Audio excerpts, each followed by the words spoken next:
So, race is basically something that you see, like with your eyes, and it's something that is more, it's more obvious than something like ethnicity.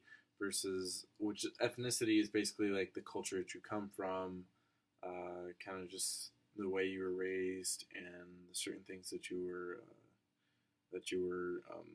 like around for and you embrace. So, for example, like if someone is from Mexico and they're traditionally Catholic, and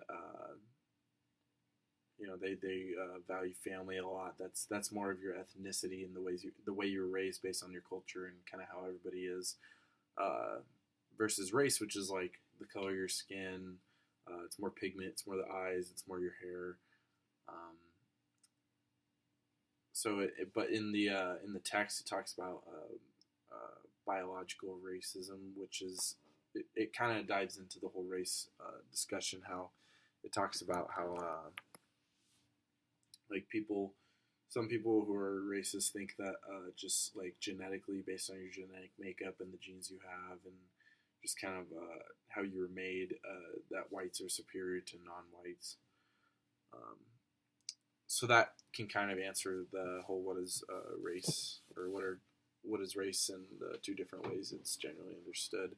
But the difference between racial theories and racial ideology. So a racial theory is it's a theoretical framework in the social sciences that uses critical theory to examine society and culture as they relate to categorizations of race, law, and power. So it's kind of it's just more almost more scientific because it's more of a theory, like it's been studied, but it's still it's not like set in stone like a fact. It's just something that is a it's a certain opinion, but there's a lot of facts and evidence to back it up. And racial ideology and that affects individuals' perception of race and discrimination. Uh, it's a highly organized system of race-based group privilege that operates at every level of society and is held together by a sophisticated ideology of like what color and race supremacy is. But the difference between those two is it's just the racial theory is more evidence based and more factually backed up, just because it deals more in the science realm than the social area.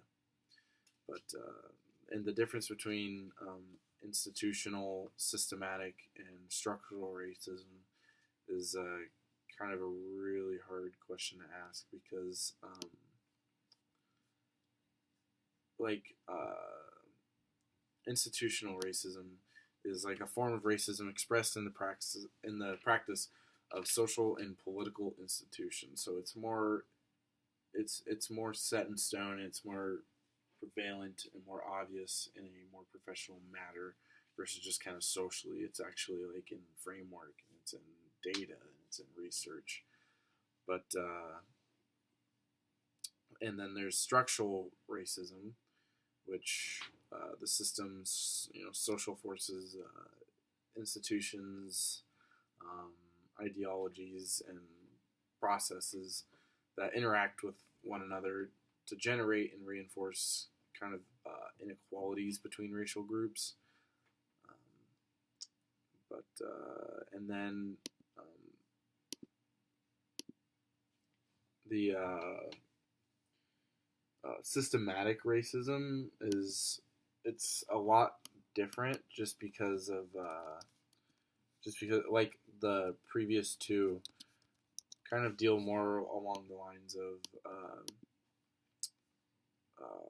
like how it's viewed and how it's seen versus systematic racism, which just kind of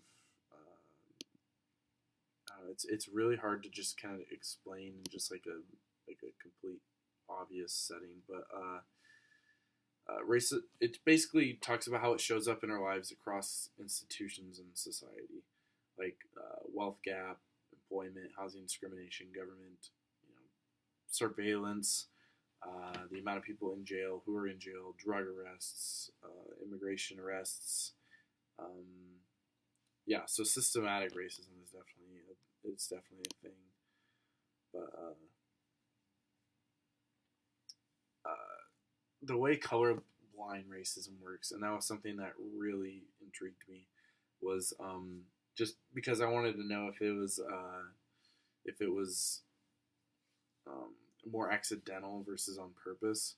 Because I could understand the way it's accidental, where if you are just trying to be over polite, you maybe overthink a situation, and then you just kind of come off as I guess you come off as slightly racist. But it's I wanted to know how many times it's reported that it's more accidental, like the person knows that it wasn't harmful, versus someone doing it as like a way to still be racist just without having all the backlash. Like it's more of a subtle way to go about racial inequality. But yeah, but I it like when it talked about it in the book or in the chapter, I forget what page it was on. I think it's uh, the it talks about how it's describing the idea of a society where racial classifications, do not limit a person's opportunities based on their race or color, as well as race neutral governmental policies, unlike what we have.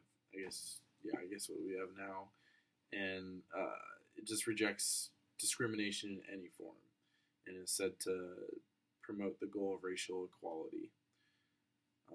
That would be kind of the opposite of what we have now. What we have now is people, it's just people do it, and then they don't want to have the label as a racist, but they can still do it just because. But they just don't come off as racist when you first meet them or when you talk about it with them.